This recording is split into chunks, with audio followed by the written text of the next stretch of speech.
This one tastes like blueberries. Welcome to Still Untitled, the Adam Savage Project. I'm Will. I'm Adam. And I'm Norm. And we have a special guest today in the person of Dan Perkins, but you might know him better as Tom Tomorrow, political cartoonist extraordinaire. Hello. Hello. Thank you for having me. Absolutely. Hold on. Here in the ejector seat, Don't worry. We put you in that seat just in case. Just in case. Say anything If it goes wrong, bad. Yeah, we're gonna pull that and you're gone. Dan and I are it's a mutual admiration society, and we started texting back and forth on Twitter, and then you come to San Francisco once a year. Is that correct? Yes. I lived here for a long time, and I still like to come back and spend time here. So I pack up my laptop and I come here and I do my work for a while and visit my old haunts and see my old friends. The ones that are still here. The ones who are still here, yeah. Your political cartoons are awesome. There's some that definitely are memes now that get passed around regularly. For people who don't know or maybe haven't seen your Tom Tomorrow cartoons, can you explain what they are? Yeah. So my pen name is Tom Tomorrow, and the strip is called This Modern World. It runs on Daily Kos and in The Nation, and features a penguin with funny sunglasses named Sparky. And it's I don't know, how do I? It's I'm always at a bit of a loss. It's a very opinionated political cartoon. It is, but you are often making your point with the words of the very people that you disagree with. Right. I think that is absolutely one of your sort of telltale things, is you let people bury themselves with their own absurdity. Yeah, that's probably a good way to put it. And deep satire, and sometimes the jokes are maybe dry intentionally, but it gets the point across. I like to think of it as understated, but not everyone seems to perceive it that way. I want to apologize from the get-go. I have a bit of a sore throat. Uh-oh. You know, it's funny. People thought last week's podcast that I was burping through the podcast. That was coughing. Yeah. I know that sounded like burping, but I was. Well, so you just got back from a conference, and one of the things, not to bury the lead, no, but one of the things that somebody told me years ago about going to conferences, because I was one of those guys who goes to the conference and like the end of the first night, my voice is gone. Yeah. Is to load up on decongestants for the days prior to the conference. Oh. So you eliminate all postnasal drip, and then your vocal cords hold for a lot longer at the actual trade show. Wow. Yeah. It's and it sounds like hooey, but it's worked for me for years. Like pre-partying for. So yeah. well, let's just being social. We can be totally clear. Let's just explicate. I was at TED this week. You I was were just at TED. I was a featured speaker at TED, and it was the first time I've done a TED Ed talk. People have seen it, where I talked about Eratosthenes and Armand Fizeau. And I have done EG talks, which are up on the TED website, but I have never spoken at TED proper. And it was intense. Not to, I think everybody probably knows what TED is, but just to be safe. Yeah. It is a conference that is run by somebody who actually Norm and I used to work for years ago. Chris Anderson. Chris Anderson. Not Wired's Chris Anderson, but Future, and now, of course, TED's Chris Anderson. Chris Anderson, who apparently got out of the magazine industry at just the right time. It was I waited 10 more years after he left. And I was like, that was 10 years down the tube. But no, Chris is an incredibly smart guy, and he's put together this conference that is, it's almost become a parody of itself in some ways, but it's still it sounds like an amazing event, something I've always wanted to go to. It is definitely a gold standard in public speaking of a certain type. It is not a stump speech campaign, but it is like TED has almost invented its own style of a certain kind of talk. They last between 14 and 18 minutes. Some of them are as short as 6 minutes if you're a TED fellow. And the requirement is ideas worth spreading, you know, so everyone has their own style of doing these kind of talks. And like I said, I've done talks in this genre before, but to do this up on the main stage on the big red dot in front of a crowd of 1,600 of really some of the biggest brains in the world right now. Bill Gates was there, right? Bill Gates was there. Steven Spielberg, Harrison Ford, Danny Hillis. I mean, Sergey and Larry from Google were there. Whole bunches and swaths of Silicon Valley technorati. It was Well, they can't keep the riffraff out, I guess. It was heady. It was a heady and far out crowd. So it stands for Technology, Entertainment, Design. And I remember when it first started, the speakers would be invited to present ideas. Some of them new ideas, some of them research that was just about to be announced. And a lot of TED Talks you see these days are announcements, are almost keynotes. Yeah, of a new product. Right, but that's not what you did. No, I did a very personal. I started out 4 months ago writing a much more elaborate talk about art and science. And that's one of your normal themes. it is a normal theme that I've explored a lot.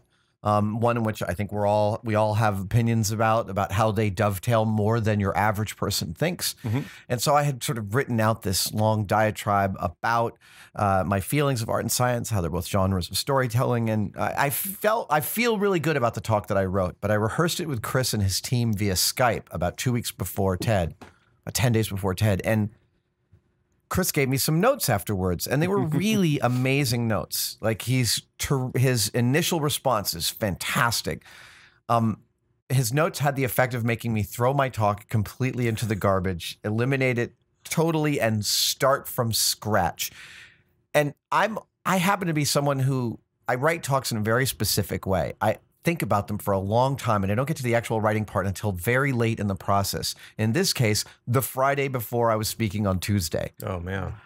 Yeah. And this is fine because I already knew the main body of my talk. I knew the large chunks, and I knew what my finishing story was.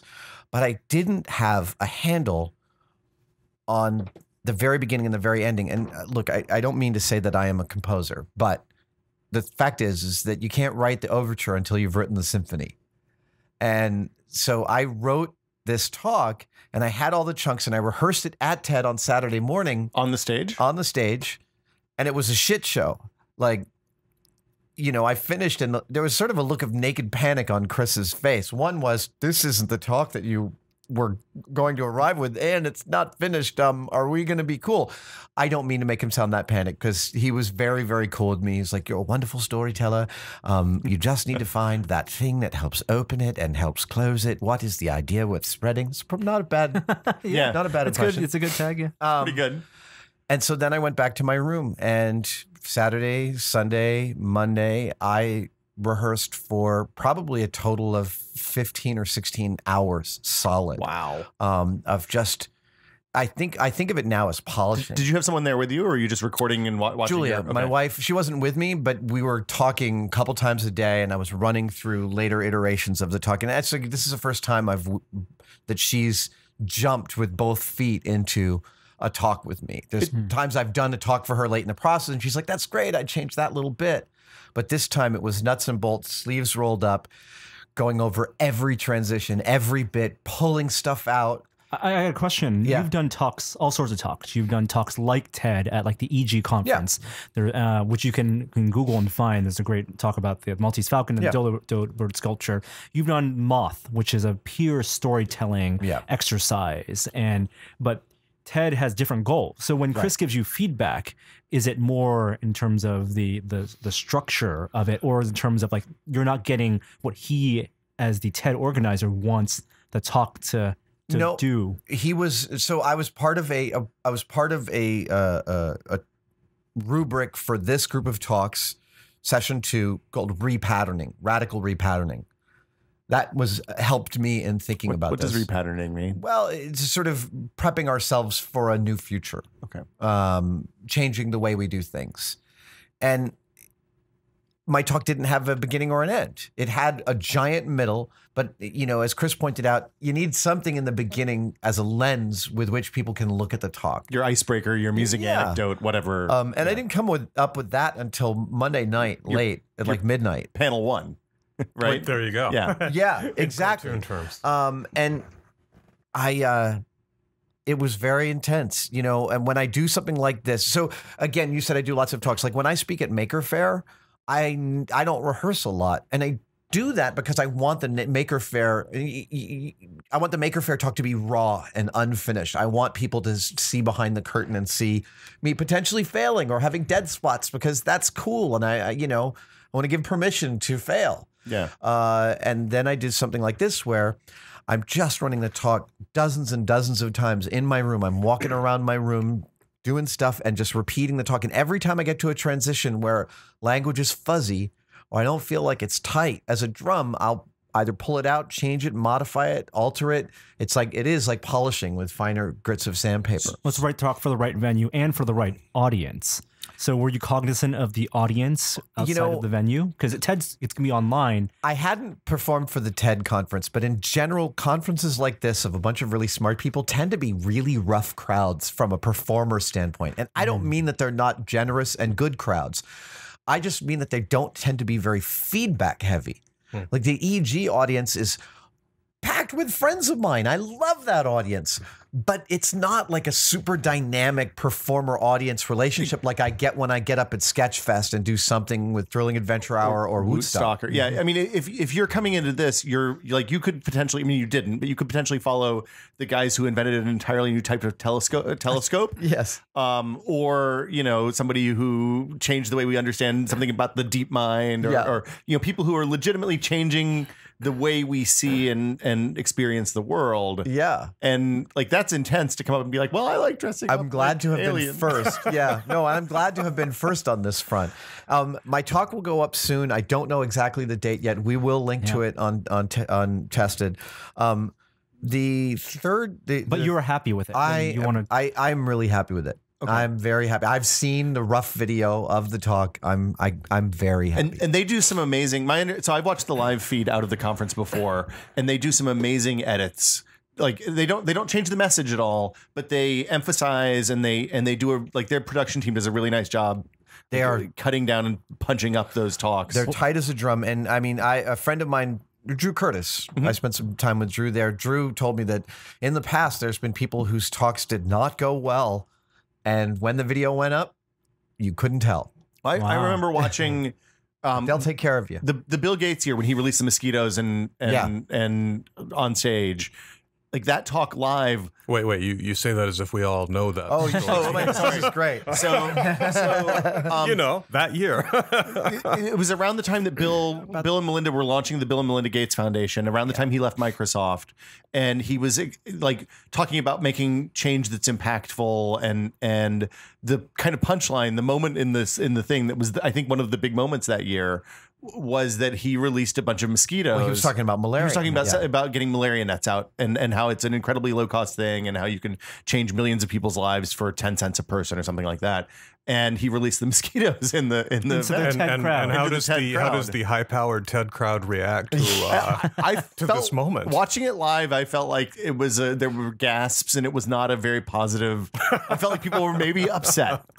Which was his point. Yeah, of course. But they cut the video and it gets the kind of the appropriate, like I don't think they had it a laugh or anything, but it felt impactful in a way that it didn't feel in live. It's the touch point I have. I heard that the Al Gore talk was outstanding. Al Gore showed up and schooled every goddamn one of us on what speaking really was about.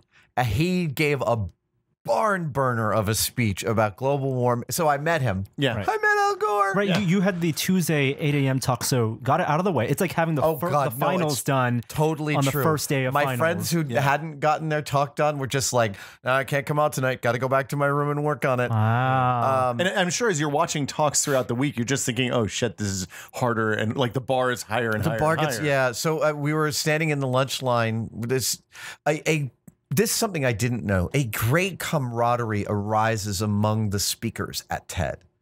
You're the rock stars of the conference. But also we're all the ones who are stressing the hell out. Oh, everybody else right? is just chilling out. All of the speakers. It's like being at summer camp. Yeah, right. And all the speakers are just like, I hope this goes well. Jesus Christ.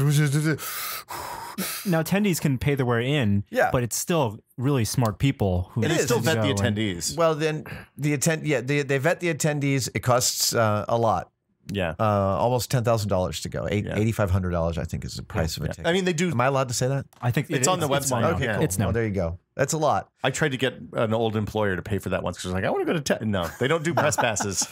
It's only $4,000 then. On the Thursday night on the Thursday night?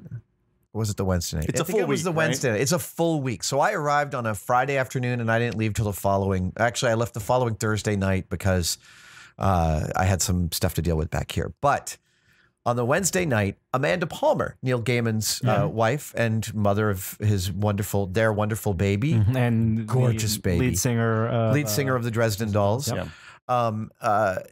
I haven't met their baby, so I arrived at the speakers meetup, which was on the first day. And that was really fun. A whole bunch of us. That's where I met Al Gore.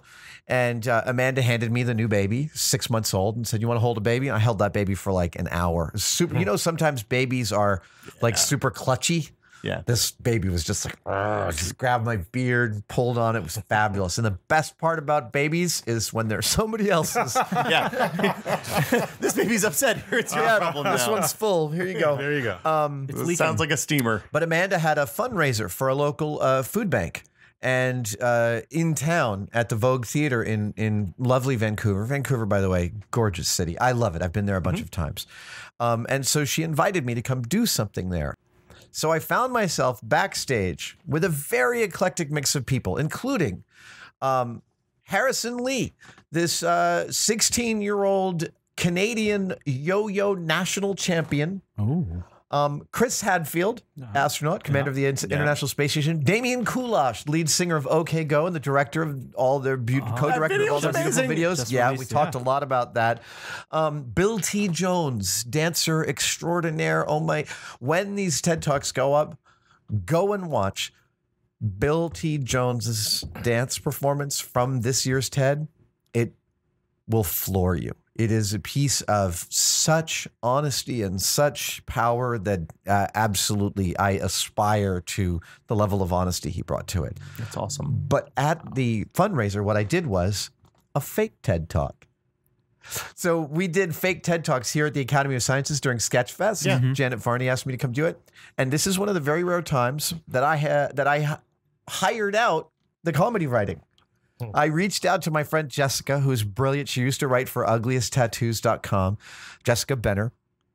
And we started talking about TED Talks, and she just sent me like 2 paragraphs of weird, hilarious nonsense. And I was like, oh my God, I'm forgetting anything else I was thinking of. Can you generate more of this? And so, you know how when you watch a TED Talk, it's like the first maybe 20% you don't know where it's going?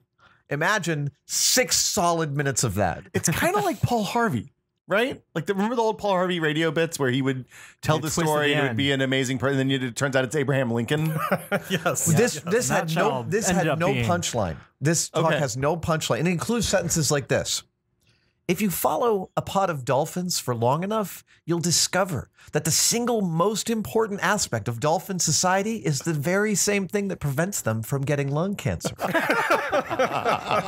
Followed by, what do we really mean by the term sex tourist? Wow. It was a surrealist masterpiece. And you did this at a food bank? I did this at a theater with Al Gore in the audience, bunch of TED people.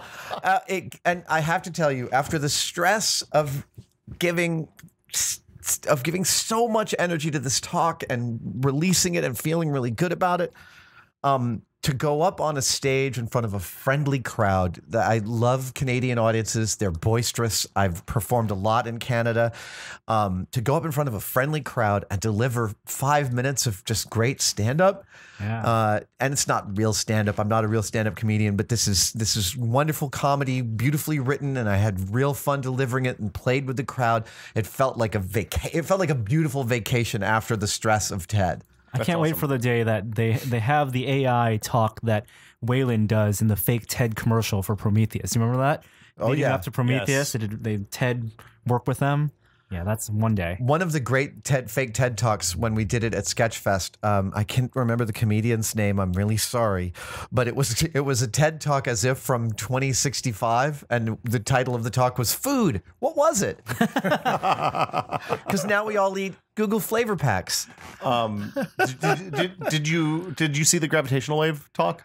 I did. Alan, who gave that talk, we became fast friends, and it was a beautiful talk. And actually, the gravitational waves things is so thrilling. It's so wonderful, and that was heavily discussed both on stage and backstage. Timing was right. Yeah, Yeah, absolutely. truly amazing. Alan actually played recordings. Yeah, recordings of his friends who had discovered them about like getting almost weepy and laughing uncontrollably about the fulfillment of a life of trying to gather this data and capturing it. I don't know. Did you follow the gravitational waves thing? Yes, but not closely. So basically what they're looking for is a fluctuation in space-time. And so what they're doing is they're trying to measure something incredibly precisely and then seeing if that measurement changes ever so slightly. In two places. In two different places. So they're watching a laser beam bouncing off a mirror over 2.5 kilometers. So it's 2.5 miles. And the fluctuation is so small to be just a fraction. It is 1,000th of the diameter of a proton. That's right. Like a cement truck driving by 3 miles away or something is enough to jack up the reading if it's not all isolated properly. It's amazing that Very they found after, anything. shortly that they built the installation, they found the sound. Well, and so the man who followed me, a French mathematician named Cedric Villani, was amazing. I just love Cedric. He's fantastic and gave a wonderful talk. But then afterwards, Chris asked him about the gravitational waves, and he said, and I can't do it. I would insult him by trying to do his thick French accent, but he said, Einstein himself posited gravitational waves as an adjunct to his theory, but then thought it all the way through and thought, I don't think so. I realize the math says these should exist, but I don't think so. And he said, this is the mark of a beautiful theory, that the possibilities that it engenders us to look for go beyond what the original writer, or the creator of that theory, could have ever conceived of. And that drags science kicking and screaming, not even kicking and screaming, into the realm of art, because a good piece of art does the same thing. It transcends its maker. It changes over time, changes culturally. It changes culture. I know there's so many stories from Ted, but we do have Dan here. We do. And I am not going to be anywhere near this interested. Please continue. I want to learn about your storytelling process. Exactly. Right? Because you tell a story in a specific format, number of panels, beginning to end. And can you just talk a little bit about, what goes into a comic? You've been doing it every week for 25 years. 25 years. And in fact, yes, just kickstarted a compilation of 25 years worth of cartoons, and it's 2 volumes, and it weighs 15 pounds. Almost 1,300 separate cartoons. There's my life, yeah. And probably more, because I did a lot of extra work on top of the weekly cartoon, and continue to do so. Yeah, no, I've been for various reasons that it's not yet time to go into. I've been kind of thinking about the storytelling process, because in the cartoon, I have this whole cast of characters. I have this whole sort of world going on, but that's always subservient to making a political point. And I've been actually kind of starting to explore turning that around and playing with the actual narrative and playing with the actual characters, as telling a story for its own telling sake. a story for its own sake, which I hope to continue to explore, because it's actually much more fun. There's a certain there's a certain element of being involved in doing this political work every week that's actually kind of depressing. I mean, especially the last what, 9 months probably. Oh my gosh, It's like Jon Stewart. It's kind of it takes a toll. It's kind of exhausting. You mentioned Jon Stewart getting tired when we talked last week about this. Exactly. Yeah. Like how I know. I mean, I know you work. You're working at Daily Costs, so your deadline, I'm sure, is upload the JPEG and mash the button, and it goes at a specific, and they put it up when they want. But what's your what's your cutoff for story? Like if Right. I'm sure Trump is great. No, he's not. This is the misconception. But he's a walking cartoon. He's a walking guess that's caricature. true. Like, You can't it's parody him. really because hard. He's always going to be weirder. He's always going to be one step further than anything you imagine. And just like everyone else, I completely got him wrong. I expected he was going to be in it for a month or so, and then that would be the last we saw of him. I was actually reluctant to even bother with Trump cartoons. Oh my gosh. One of the first ones I did, it was actually called Obligatory Trump Cartoon, because I just thought, oh God, do I really have to do this? And he just won't go away. I think everybody feels like that. If he's president, that's kind of my biggest nightmare. I mean, as a citizen, as a civilian, as a citizen, but also as a cartoonist. When Jon Stewart's feeling when Obama won, right? Yeah. He had 8 years of bliss, and then his guy was in office. Yeah. I mean, what's your feeling on the current? Like, this election is is absolutely bananas. The Bernie Hillary situation on one side, where you have this anti-establishment guy that's been in the Senate for 35 years, Right. and on the other hand, you have the anti-establishment, former first lady, former secretary of state, former senator. She's been in office for two anti-establishment characters on the Democratic side. They've both been in office for a really long time. Yeah. No, I just did a cartoon that starts off with a play on the old Vonnegut line, "Listen, Sparky the Penguin has come unstuck in time," because I wanted to, which is a play on the opening line in Slaughterhouse-Five, because I was just thinking about how when I was in San Francisco a year ago, I was expecting this sort of very tedious, it seemed preordained. It was going to be Jeb Bush and Hillary Clinton. It was going to be the two dynasties.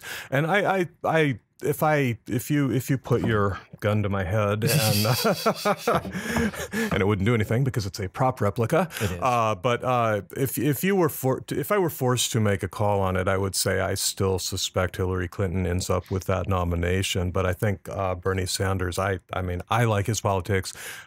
He's forcing her to the left. She just came out today in favor of the public option, which is something that got killed in the path to healthcare reform. But it's a way in which the government provides an alternative to for-profit insurers, and it would be a very positive thing. There's no way Hillary Clinton was coming out endorsing this in a campaign if she did not have a threat from her left flank. So, it's all, I think I think this time of year, primaries make me crazy because everyone hates each other so much and everyone gets so mad at each other. And I just kind of, at this point, I've been to the rodeo too many times to get too worked up about it. You know what the Overton window is, right? Yeah, of course. Yeah. And the Overton window, for those who don't know, is a description of it's the bandwidth of political discourse that the public finds acceptable. And one of the things that's been happening, if you're a liberal like me, for the past 20 years, is that the Overton window has been moving farther and farther right. To the degree that a lot of the things that Nixon put into play, going to China, the Clean Water Act, attempting to pass single-payer health care, et cetera, are now absolutely, the Overton window's moved way past a lot of that. Except now we have Bernie, a socialist. Well, that's the thing, is that Bernie has been moving the Democratic Overton window over to the other side, and it's a pleasure to watch. And that is the point. So I have 2016 Sparky popping in on 2014 Sparky, and 2014 Sparky says, "Oh, so how tedious is it?" And 2016 Sparky says, "Well, actually." Except then he says, when he says that Jeb has dropped out, I had to rewrite it yesterday at the last minute, but he says, "Jeb has dropped out, and it's entirely possible the Republican nominee will be," and earlier Sparky says, "Carly Fiorina, Scott Walker," and he says, "Donald Trump," and then there's a pause, and 2014 Sparky says, "Maybe you're from a dystopian alternate timeline," which we may be living in. Fascist versus socialist. Who knows? I just keep saying if Chancellor Trump gets elected, I might have to move somewhere else. Vancouver's really nice, I hear. I can't afford to live in Vancouver. Vancouver is, by the way, as expensive as San Francisco. The thing I always joke about going up the West Coast is each city is cleaner than the one further south. Oh, by all means. Portland and Canada is just a great country. I saw Aaron Douglas while I was there. We had drinks one night. Aaron Douglas played Chief on Battlestar Galactica. Oh, okay. He's a friend of Tessa. He's been on our one day builds. Dan, when you see one of your comics get spread around on Twitter, I think like the gun violence one, for example. Yeah, that one I have mixed feelings about. I've done a couple cartoons about mass shootings and gun violence that have sort of become the iconic thing that gets passed around every time, but they get passed around every time there's another horrible act of gun violence. So I just kind of shudder when I see it. And I imagine, as a storyteller, I mean, that one strip tells one point of view when you wrote it then, and you have a whole contextual narrative, and there's a whole history of the other strip you've done maybe on the similar topics. Like, how do you feel about one thing getting identified and not the whole story being told? Well, It's each cartoon is sort of you know how a hologram contains the multitude, the entire thing Yeah. in each segment of it if you break it apart or whatever. That's what I feel about these cartoons. They may not obviously represent the entirety of my thinking or whatever, but they tend to represent pretty well. You know, they tend to be a piece of it that represents the larger vision, the larger idea. I mean, as I say, I just did a Kickstarter this book. We had a very, very, very happily successful Kickstarter over the summer. So I've just put out this gigantic thing that is finally just shipping this week. So it's been on my mind. It's 15 pounds. We had to construct a special box because it's like this bundle of energy that is just waiting to rip the slipcover apart if you don't have it contained properly. And reading over, I had to read over everything I've ever written, which was a task. I wasn't sure when I went into that project, like almost 2 years ago, if I was going to just want to burn it all and then sort of maybe salt the earth around it to make sure that no one ever saw it. But it mostly, I think it really actually holds up, even the earlier stuff. And I think the reason it holds up is that I've always got, I'm thinking about the immediate moment, but I'm also kind of thinking about how this is going to read a year from now or something when the whatever the specific topic is has been forgotten. It's useful to be. Oh, sorry. I was going to say, do you come across other political cartoonists like Trudeau or various people where they have a take that you're like, oh, I wish I'd thought. Oh God, every week, all the time. And I'm not mentioning any names, but yes, all the time. You must. I mean, it goes both ways too. I'm sure some of them reach out to you and be like, "Oh, nice one, exactly, well played, sir." To do something so regularly for so long, it's amazing to have that and then be able to look back. It's like introspective. Yeah, well, when I was going over this stuff, it was this weirdly autobiographical. It's like there's a hidden autobiography in there because I remember where I was when I was writing these things. And that was interesting to me. Maybe not to anyone else, but I did annotate a lot of the cartoons in that also. What was your favorite, like going back in with a fresh look at everything, what was your favorite time period? What was the most interesting time period to work in? I'd like to say that the current moment is always the most interesting one, but looking back at it, the early days, the build up to the Iraq War and the early years of the Iraq War and the Bush administration were a horrible moment. I mean, I got so many like threats and so much vitriol and abuse, and it was this very, very divided moment in the country, and it was not something I would look forward to living through again. But the work is really strong. That's fascinating. Yeah. Well, But that's people should check it this out. is what's lovely. This is the other question I have. Is there a subject when you went back over that you can't believe you didn't cover? Or like a person, like In Sync, never made it into my comics. Yes, exactly that. That's the one. Who knew Justin Timberlake? I mean, it's like you read my mind. I think That's hilarious. I think that's as good a place as any to call it. We're this gonna top that. Yeah. Thank you so much for stopping by, Dan. It's my pleasure.